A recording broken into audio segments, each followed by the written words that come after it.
aquellas maravillosas revistas, capítulo 91. V8, V10, V12 o rotativo. ¡Qué nivel! El año 1992 comenzaba fuerte con la llegada de muchos coches deportivos de primer nivel, como el renovado Chevrolet Corvette LT1 con su poderoso motor V8, el Dodge Viper RT10 con su poderoso motor V10 o el Ferrari 512 TR, derivado directo del Testarossa con su poderoso motor V12, o el Mazda RX-7 con un motor de 2 rotores y 2 turbos. Os contamos esto y mucho más. Bienvenido a los podcasts de los lunes de Garaje Hermético. Hoy tengo muchas cosas que contaros y de coches realmente interesantes, así que sin más preámbulos, comenzamos ya. Y el primero del que vamos a hablar es del Chevrolet Corvette, el LT1. Un coche completamente renovado, con un interior que parecía ser el pie de foto el de una nave espacial, que rodeaba todos los mandos al conductor. Era bonito, llamativo y bastante práctico. Unos novedosos neumáticos Goodyear y retoques en las suspensiones que hacía que el coche mejorase mucho en cuanto a comportamiento. Y un pedazo de motor típicamente americano, un V8 de 5,7 litros y 304 caballos. Lo que pasa es que a lo mejor ¿te parecen pocos? Bueno, pues si te parecen pocos, tenías la opción al Corvette LT1, era el Corvette ZR2. Y en este caso el motor subía de cilindrada hasta 7,4 litros. No le hacían falta turbos para llegar a 390 caballos a solo 5.500 revoluciones. Una cosa seria. Como os digo, este coche, aunque no se diferenciaba prácticamente o muy poco del anterior, era un coche muy renovado y que iba francamente bien. La verdad es que el motor era fantástico, tenía un para bajar vueltas. Hablo de cualquiera de los dos. Y ojo, algunos pensaréis, bueno, Máximo, pero este coche, como buen coche americano, será muy pesado. Bueno, pues es que todo es relativo, porque claro, de este coche que sí, que en su momento decíamos que era más bien pesado, estamos hablando de un peso de 1.500 kilos. La verdad es que pues tampoco es para tanto. Y si el Corvette era y es espectacular, ¿qué decir del Dodge Viper RT10 con su peculiar motor nada menos que un V10 de 8 litros y 400 caballos? Lo bueno de este coche es que tuve la fortuna, lo he contado en alguna ocasión, de probarlo a fondo. Probarlo a fondo, primero en una presentación y luego pues en los recorridos habituales. Me sorprendió en la presentación porque el que era el jefe de comunicación o el director de comunicación, muy fan de los coches y de las carreras y entusiasmado con este coche, nos propuso un recorrido que incluía autopista, carreteras ideales para este coche, que además tiene un bastidor muy bien resuelto y muy bien diseñado, de buen firme, curvas largas, pero de tercera, cuarta, más bien medio rápido, y luego como 100 kilómetros de tramo de rally. Y además, para colmo, estaba lloviendo a mares. Yo este día debo de decir que recuperé la fe en los periodistas de motor, porque os aseguro que esas carreteras estrechas, con pinocha, empapadas, llenas con este coche tan potente y bueno, pues para su época tan pesado, porque este sí que superaba ya, bueno, no tan ampliamente, superaba los 1.500 kilos, pero no por mucho. Y en un firme tan rizado era complicado de llevar, además carreteras estrechas, con puentes. Yo pensé, alguno, éramos como 20 periodistas, en 10 coches nos íbamos alternando. Afortunadamente yo con quien iba no quiso conducir porque le daba miedo, yo encantado de la vida. Y pensé que íbamos a tener algún susto. Pues no hubo ningún susto y todo salió fenomenal. Y la verdad es que el coche me demostró, ya sabéis que yo voy a ser sensato, voy a ser serio, voy a ser honesto, sincero. En general, los coches americanos no soy un entusiasta, aunque confieso que los hay, y muy buenos, y algunos que me seducen. Pero cuando se habla de un coche americano, le pongo, no va a ser tan refinado como un europeo. Este coche, debo confesar, que en su momento me sorprendió, y desde entonces no me ha dejado de sorprender. Además, es un coche que prueba de que está, como se suele decir, bien parido, es el éxito que ha tenido en diferentes tipos de competición, en diferentes modalidades. Ese motor V10 además es fantástico. Vamos a volver ahora a deportivos europeos. a Ferrari. Ferrari pues renovaba absolutamente a fondo su estrella, el mítico Testarossa, el cual cambiaba el nombre por otro, a mi modo de ver, mucho más soso, que era 512 TR. Eso sí, conservaba las culatas pintadas en rojo. Ya sabéis que el nombre de Testarossa es que culata en italiano se dice testa y rosa pues es rojo, o sea, culatas rojas. Conservaba las culatas pintadas de rojo, pero en este caso se llamaba 512 TR. Los retoques en el motor, un V12 de 5 litros, por supuesto atmosférico, le permitían pasar de los anteriores 390 caballos a nada menos que 428.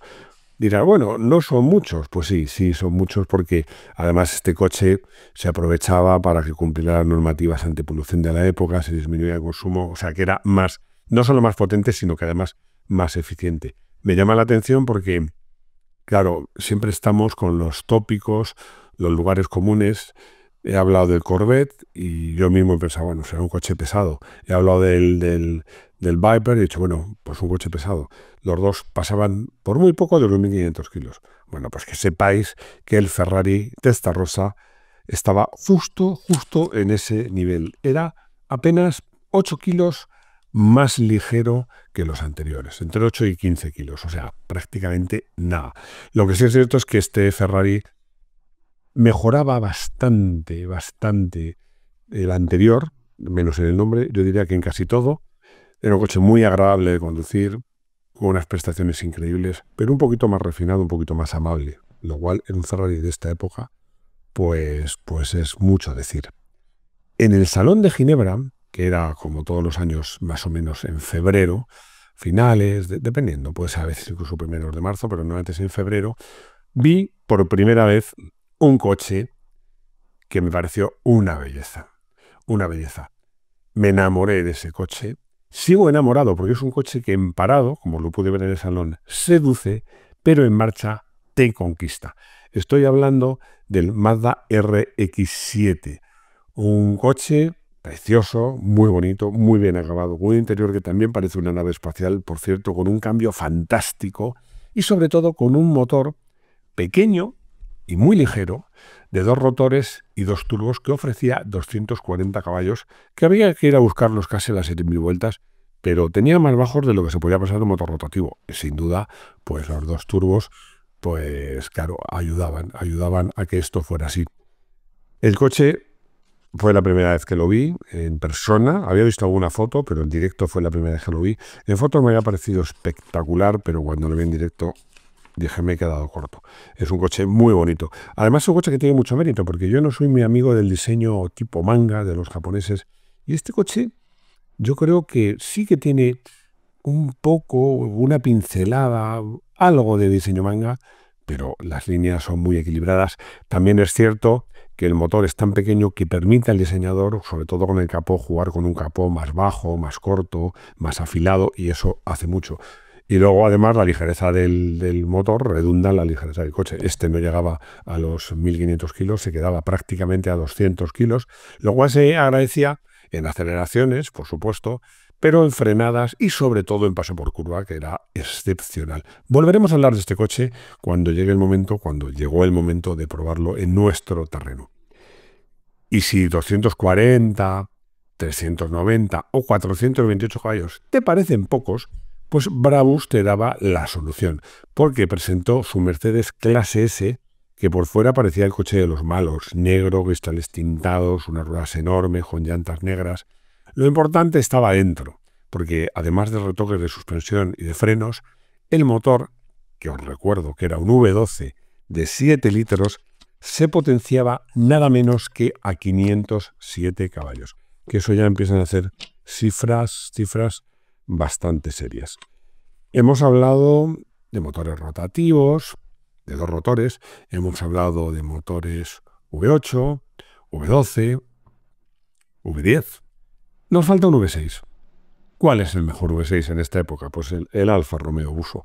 Así que este era el motor que equipaba un renovado también Alfa 155, un coche, a lo mejor no de los Alfa más bonitos, pero es muy bonito, y sobre todo la versión de competición era espectacular porque cualquier coche lo rebajas, ensanchas los pasos de rueda, le pones una rueda grande, un alerón, y si ya añades unos números en las puertas, como decía un amigo mío, gana muchísimo. La versión de competición era espectacular, pero también lo era la versión de calle. Contaba con el motor V6, como os digo, el Buso, que era un motor de excelente, un tacto excelente, fino, progresivo, una maravilla, que además iba acompañado de un sonido todavía mejor. Lo que sucede es que si lo que te interesaba era las prestaciones por encima de todo y la eficacia por encima de todo, tenías una versión de este 155 con tracción total y el motor nada más y nada menos que de su majestad, el Delta Integrale.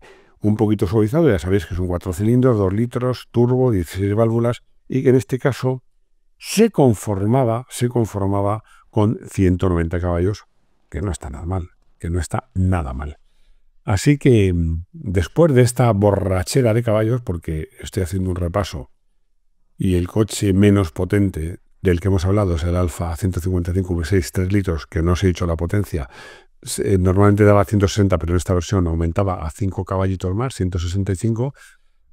Lo menos potente que hemos hablado hoy tiene 165 caballos y lo más, hasta que llegamos a las carreras, 507, aunque yo creo que ninguno de los coches que vamos a hablar de competición tenía más caballos que este Brabus.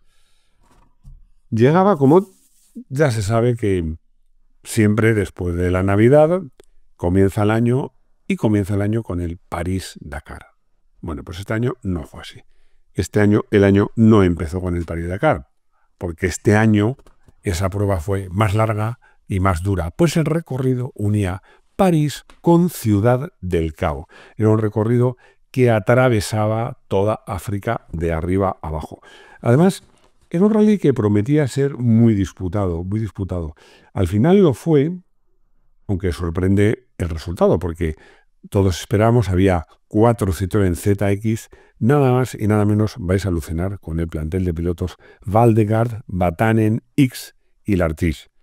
Unos pilotazos fantásticos, unos coches fantásticos. Bueno, pues ninguno de ellos pisó el podio. Y es que Mitsubishi, que siempre se había tomado muy en serio el París-Dakar, pero siempre había corrido con coches más o menos preparados, pero de alguna manera derivados de sus coches de serie, este año había dicho que no. Había preparado un Mitsubishi Pajero T3 muy ligero, con unas suspensiones fantásticas, un peso bastante contenido de 1.300 kilos para 320 caballos, un reparto de peso fantástico porque el motor era delantero, pero iba bastante por detrás del eje delantero, unas suspensiones de doble amortiguador muy buenas, y bueno, tampoco iban mal de pilotos porque tenían Oriol, Weber y Shinosuka. Shinosuka a lo mejor podría decir, bueno, no me vas a comparar Shinosuka con Valdegard o Vatanen, no, pero en el París-Dakar era un piloto con muchísima experiencia.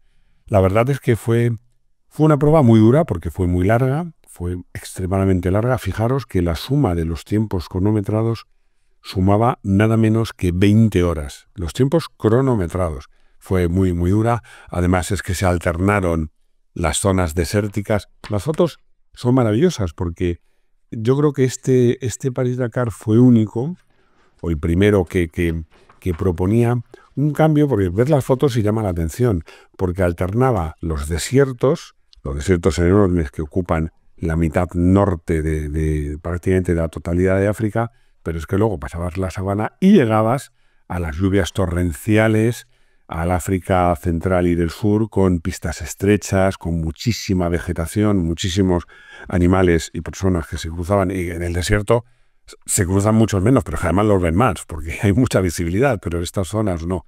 La verdad es que fue una carrera, a mí es de las ediciones del Dakar, aunque en este caso no hubiera Dakar como tal, que más me gustaron y desde luego más espectaculares por los coches que competían y por las zonas que recorrían. Una auténtica maravilla. Y eso que el Dakar no es de mis pruebas favoritas, pero de París, el Cabo, quizás es de las mejores, si no la mejor edición que ha habido nunca de esta prueba. Llegamos a la Fórmula 1. En la Fórmula 1 ya sabéis que acabamos la temporada anterior del 91 con el título de Senna, pero ya los Williams empezaban a demostrar que estaban un poquito por encima de los demás. Y en el Gran Premio de Sudáfrica demostraron que estaban un poquito bastante por encima del resto, porque Mansell, el León, Nigel Mansell y Riccardo Patrese, por cierto, un pilotazo. En mi opinión, creo que se hubiera merecido más títulos y más victorias. Me parecía un pilotazo siempre. Hicieron doblete. Yo me voy a limitar a decir lo que decía la entradilla. Ponía, ni la magia de Ayrton Senna pudo con Williams. Es que así fue. Cosas destacadas. Pues hay cosas destacadas porque hubo un tal Michael Schumacher que ya la temporada pasada había demostrado que él y su Benetton no iban nada mal, que estuvo a punto de pisar el podio. El tercero, ya sabéis quiénes son los dos primeros, el tercero fue Senna y el cuarto Michael Schumacher, por delante de Gerhard Berger y su McLaren. O sea que se veía que Michael Schumacher era bueno, pero el coche tampoco iba nada mal. Y también pues debutaba Giovanna Amati, ya sabéis, las pocas chicas que ha habido en la Fórmula 1, Giovanna Amati lo intentaron, una muy buena piloto y no consiguió clasificarse por muy poco. Hay que ser justos, su compañero Van de Poel, que supuestamente era un piloto de más nivel y con más experiencia, sí lo hizo, pero lo hizo en el último lugar. Y es que evidentemente los Brabham, que eran los coches que llevaban los dos, no estaban a la altura. Y vamos a acabar con el Mundial de Rallys. El Mundial de Rallys que arrancaba fuerte con los rallies de Suecia, después de Monte Carlo, Suecia y Portugal. El rally de Suecia es un rally muy especial, muy especial, y es para los auténticos especialistas. Además, no estaban los tenores y los aspirantes al circuito, con lo cual estaba mucho más abierto y ganó Matt Johnson. Como os decía, coto privado de pilotos nórdicos. Ojo, con una excepción importante, porque si te fijas en la clasificación, la estoy viendo, entre los 10 primeros, todos, menos uno, son nórdicos. Ese uno está en segunda posición y es nada más y nada menos que Colin McRae. Y es que Colin McRae, pues como Carlos Sainz, demostró que no había rally en el que no fuera rápido. En Portugal la cosa, bueno, pues pintaba mejor. Aquí sí fueron los tenores, estaba Johan Kankkunen, estaba Miki Viasion, estaba Marco Allen, estaba Carlos Sainz, por supuesto. Y Carlos Sainz sufrió mucho, consiguió subirse al podio. Lo que pasa es que Carlos ya en estos momentos, un tercero, pues le sabía poco. Todo lo que no fuera a ganar le sabía a poco. Y además, él decía en un recuerdo, hay que trabajar más, hay que mejorar el coche, hay que trabajar más. Ya sabéis que siempre lo digo, Carlos Sainz es un piloto de enorme talento, pero además es que es un piloto con una capacidad de trabajo espectacular. Lo era en su momento y lo sigue siendo ahora corriendo el Dakar. Una capacidad de trabajo increíble que yo creo que lo más importante de Carlos es el talento, pero que esta capacidad de trabajo también le ha ayudado mucho a conseguir lo que ha conseguido. Como os decía, que me despisto, lo que provocaba a Carlos no era que Johan Kankkunen y su Lancia, que ya estaban demostrando que en la tierra iban como disparos, le superasen. Es que también le superó el Ford Sierra Cosworth 4x4 de Miki Viasion. Es cierto que Miki Viasion es un pilotazo y que el Ford Sierra Cosworth ya con esta versión 4x4 pues estaba, a pesar de que era un coche que contaba con un handicap, que era un coche relativamente grande, aunque luego llegó el Mitsubishi Lancer que llegó el de grande y se hinchó a ganar carreras, pero lo cierto es que el coche iba francamente bien. La verdad es que, siempre lo digo, no entiendo que el Rally de Portugal no sea puntual para el Mundial, no haya sido durante unos años, porque es un espectáculo de rally, es una maravilla. Y solo digo una cosa, en el tramo más importante, que era la usada, pues había 50.000 espectadores a lo largo del tramo. Una auténtica pasada. Y ya está, estamos ya muy al final de este podcast de borrachera de caballos con mucho motor sport. Espero que os haya gustado y espero que nos veamos, que me oigáis de nuevo en los podcasts de los lunes de Garaje Hermético. Hasta pronto.